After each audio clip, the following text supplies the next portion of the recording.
শোনো,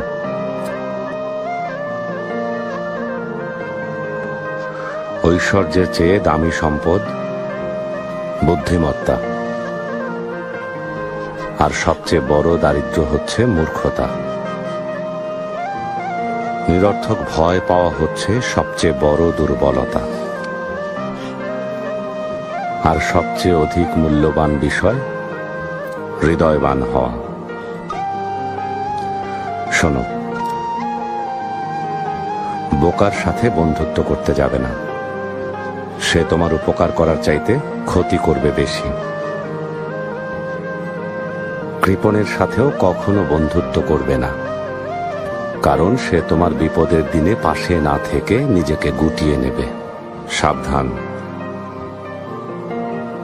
কোনো পরনিন্দাকারীকেও নিজের বন্ধু বানিও না, কারণ সে নিজের প্রয়োজনে তোমাকে ব্যবহার করবে।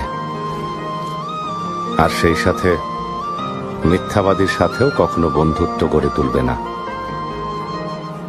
কারণ সে মরীচিকার মতো দূরের স্বপ্নে বিভোর করে কাছের জিনিসগুলোকে দূরে সরিয়ে দেবে।